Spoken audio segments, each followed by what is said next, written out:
1,00,000 మంది శివభక్తులతో కలిసి మహారుద్రాక్ష పూజలో పాల్గొనండి. వెంటనే కాల్ చేసి మీ పేరును నమోదు చేసుకోండి. నమస్తే రమగారు. నమస్తే జయ. రమగారు, తిట్లు శాపనార్థాలు నిజమవుతాయా? తగిలేస్తాయా? చెప్పండి. తగులుతాయి. ఇప్పుడు పిల్లల్ని తల్లులు తిడుతూ ఉంటారు, అవేం తగలవు. అది ఉట్టి తిట్టే. ఆ క్షణానికి మనసులో నుంచి రాదు కదా, తల్లుల్లో వచ్చిన ఉద్రేకం వల్ల వస్తాయి అంతే. దాంతో ఏం అవ్వదు. కానీ మన పెద్దవాళ్ళు చెప్తారు, పిల్లల్ని తిట్టేటప్పుడు కూడా పెద్దవాళ్ళ తిట్లు దీవెనలు. తిట్టేటప్పుడు కూడా దీవెనే అనుకోవాలి. కానీ సాయంకాలాల వేళ అది దీపాలు పెట్టేటప్పుడు తథాస్తేవతలు తిరుగుతారు, అట్లా తిట్టద్దు పిల్లల్ని అంటారు. కేకలేయాలి, అంతేగా నువ్వు బాగుపడవు అనకూడదు. నువ్వేం బాగుపడతావు అనొచ్చు. ఇలాంటి పనులు చేస్తే నువ్వేం బాగుపడతావురా అనొచ్చు. నువ్వు బాగుపడవు, నువ్వు నాశనం అయిపోతావు అలాంటిది. నీ మొహం మండా, నిమ్మకడుపు కాలా, అలాంటి నీ తలపండు పగలా, అలాంటివి అనకూడదు. కానీ అవన్నీ తిట్లు సహజమైన తిట్లుగా ఉంటాయి కదా. మనం ఎన్ని తిడతావు అందులో. ஒரு విడిదుంపదేగా కదా. మా ఆంటీ ఒకటి మొదలారా అంటారు, దీని మొదలారా అంటారు. ఆరటం అంటే పోవటమా అంటే అంటే ఏం కాదమ్మా, అది తిట్టు కాదు దీవెనే అంటుంటారు. నిమ్మకడ బంగారం కాను అంటాం, తిడతారు. నువ్వు నాశనం అయిపోతావు. ఇందులో ఇంచి చూడు శాపనార్థాలు. నువ్వు బాగుపడవు, నువ్వు నాశనం అయిపోతావు, నీ పిల్లలు ఫకీర్లు అయిపోతారు, అయ్యో నువ్వే ఏదో రోడ్ల మీద పడి తిరుగుతావు, ఇలాంటివి తిడతారు కదా. కోపాలు వచ్చినప్పుడు తిడతారు. కడుపు మంటతోటి తిట్టే తిట్లు శాపనార్థాలు నిజం అవ్వచ్చు జయ. ఈ మామూలు కేకలేటాలు, మొగుడు పెళ్ళాలు కొట్టుకునేటప్పుడు ఒకళ్ళొకళ్ళు తిట్టుకోటాల్లో వచ్చే తిట్లు అవి కాదు. ఆక్రోశంతో తిడితే మన వల్ల అవతల వాళ్ళు నష్టపోయి బాధపడి నలిగిపోయి కుంగి కునారిల్లిపోయి అప్పుడు తిడతారు చూడు, అవి నిజమవుతాయి. అన్నీ జరుగుతాయి. జరగకుండా ఎందుకుంటాయమ్మా. ఈ దౌర్భాగ్యపు మన జీవితాల్లో మనం తెలిసి తెలియకుండానే అవతల వాళ్ళ ఇబ్బందులకి కారణమవుతాం. తెలిసినా కూడా ఆగని వాళ్ళు కొంతమంది ఉంటారు, ఆగలేని పరిస్థితులు కొన్ని వస్తాయి. ఈ అవతల వాళ్ళు నలిగిపోతారు, దాని కింద పడి వాళ్ళ తిట్లు వాళ్ళ ఏడుపు కొట్టదు మనకి. మనం ఇది చెప్పుకుంటాం కదా, వాళ్ళ ఏడుపే కొట్టింది, వాళ్ళ దుఃఖమే కొట్టింది, ఇది కామన్గా అనుకుంటాం కదా. అంతే. నీకు మంచి కథ ఉంది, చెప్తా చూడు. ఆ కథ వల్లే ఇది వచ్చింది. ఓకే. ఒక ఊళ్ళో ఒక వడ్డీ వ్యాపారం ఉన్నట్టు, డబ్బులు లాగడంలో సిద్ధాస్తుట్టు ఆయన. ప్రతి వాళ్ళకి వడ్డీకి డబ్బులు ఇచ్చి వడ్డీని చక్రవడ్డీ చేసి చాలా డబ్బులు, వడ్డీలు ఎంత వడ్డీ కట్టినా సరే ఆగదు, వడ్డీ పడుతూనే ఉంటుంది. అసలు ఎప్పటికీ రాదు, తీరదు. చివరికి వాళ్ళ ఆస్తో ఏదో ఒకటి లాగేస్తాడు. అయితే ఏమైందట, ఆ ఊళ్ళో ఒక పేదరాలు ఉంది, 6 బిడ్డల తల్లి. భర్త కాస్త గతించాడు. ఆవిడ తన ఇల్లు చూపించి ఈయన దగ్గర ముందు ఒక 30 రూపాయలు అప్పు చేసింది. కొన్నాళ్ళకి ఏదైనా వడ్డీ అసలు చెల్లబెట్టలేదు, వడ్డీ కట్టలేదు, పైగా ఇంకొక 15 రూపాయలు మళ్ళీ తీసుకుందిట. ఈ రూపాయల గోళ ఏమిటండి అంటావు నువ్వు ఇప్పుడు. పాత రోజుల్లో 80లో 70లో 60లో కథ ఇది. అప్పుడు రూపాయే లెక్క. బహుశా 15 లక్షలు, ముందు 30 లక్షలు, తర్వాత 15 లక్షలు అయి ఉండాలి ఇప్పటి కాలంలో. తీసుకుంది. ఈయన వాళ్ళ ఇల్లు లెక్కేసుకున్నాడు. అదొక మంచి గుడిసె, దిట్టంగా ఉంది. ఎంత కాదన్నా ఒక 170-190 గజాల స్థలం, 200 గజాల స్థలం అనుకో. ఈ 200 గజాల స్థలము దీనికి సరిపెట్టి లాగేస్తే పోతుంది. 200 గజాల స్థలం ఇంచుమించుగా ఒక 100-150 రూపాయలు చేసేది ఆ రోజుల్లో. మరి ఇప్పుడు ఈ డబ్బులకి వడ్డీ వేసి అది 100 రూపాయలు లెక్క కట్టి ఆ ఇంటికి లాగేస్తే సరిపోతుంది అని ప్లాన్ చేసుకుని బయలుదేరాడు. బయలుదేరేసరికల్లా ఆయనకి ఆ ఊళ్ళో పిశాచాలు ఉండేవి. చింత చెట్టు మొదట్లో ఒక చింత చెట్టు మీద నుంచి ఒక పిశాచం దిగింది బ్రహ్మాండమైన ఆకారంతో. ఈ దౌర్భాగ్యుడు ఆ పిశాచాలను చూడగలిగే కళ్ళున్నాయి, పిల్లి కళ్ళు వాడికి. అలా అనేవాళ్ళు జయ. పిల్లికలు వాళ్ళకి దెయ్యాలు కనిపిస్తాయా అనేవాళ్ళు. అవునో కాదో.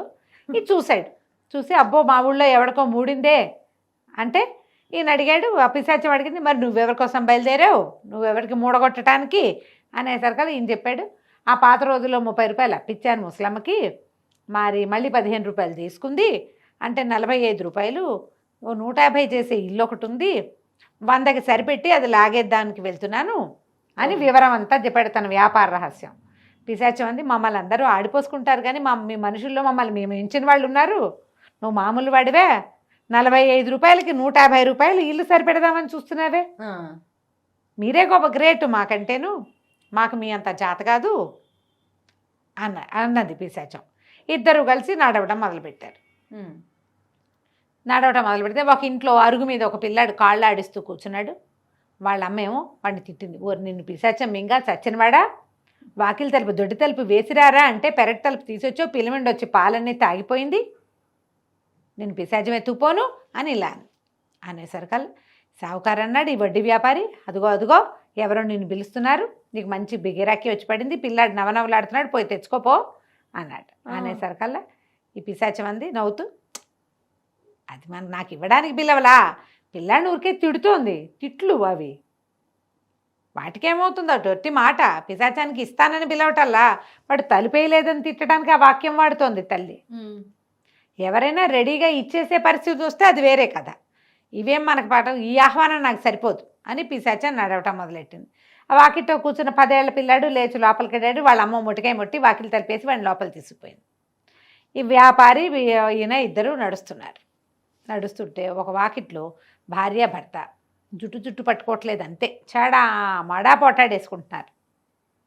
పోటాడేసుకుంటూ ఆయన అన్నాడు, ఓసి నేను మొహం మండ, నేను పిశాచం మింగయ్యా, నా రూపాయలన్నీ తీసుకెళ్ళి మీ పుట్టింటే దాన్ని పెడుతున్నావు కదే అంటే, మా నాన్న ఇచ్చేస్తాడని చెప్పాను కాదు అని ఆవిడ అంటోంది.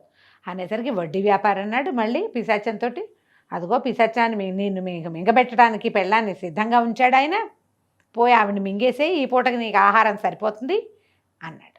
అనేసరికల్లా పిశాచం అంది, అబ్బాయి ఒకటి శాపనార్థాలు, నిజంగా ఇవ్వాలని కాదు, తన డబ్బులు ఏవో పోయినాయని అంటున్నాడు, ఒకవేళ ఇచ్చేస్తారని చెప్తోంది కదా, ఆయన చూస్తాడు మీ నాన్న వడ్డీ ఇస్తాడా అని అడుగుతాడు వాడు, కాబట్టి అది నాకు పిలుపు కాదు. నడిచారు. ఆ ముసలి ఆవిడ ఇల్లు వచ్చింది.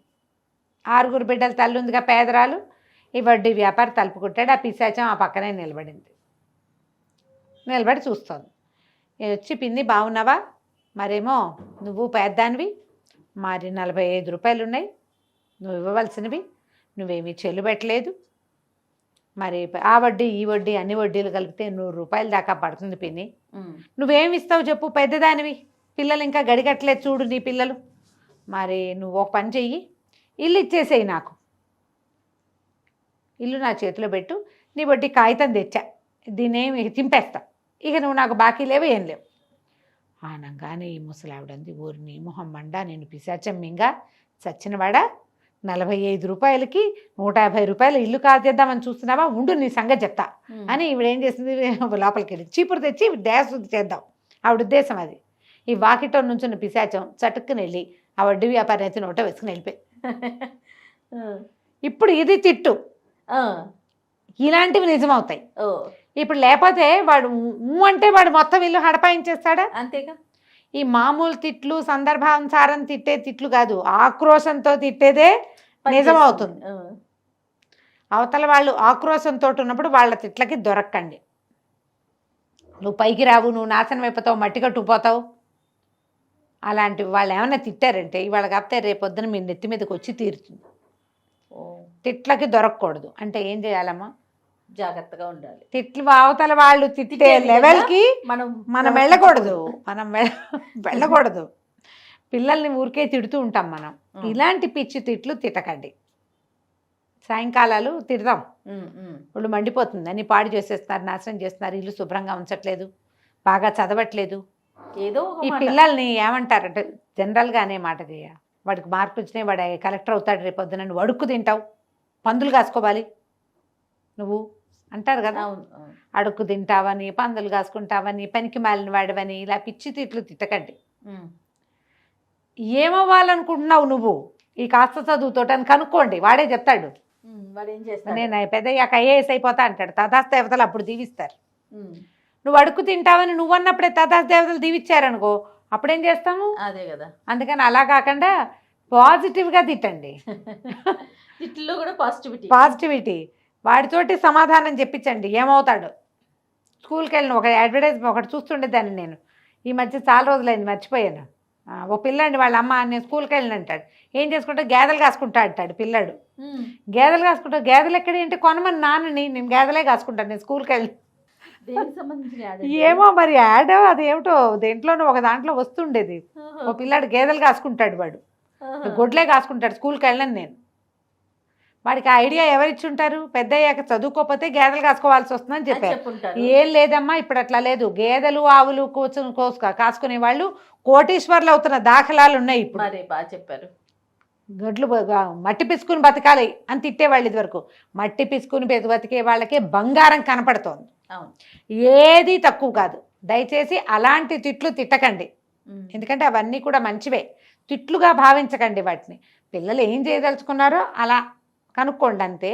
అనవసరమైన తిట్లు శాపనార్థాలు చేయబోకండి. ఈ కథ పిల్లలు చెప్పండి, సరదాగా బాగుంటుంది. కథ కంచికి మనం ఇంటికి. రైట్. నమస్తే రమ్య గారు. నమస్తే.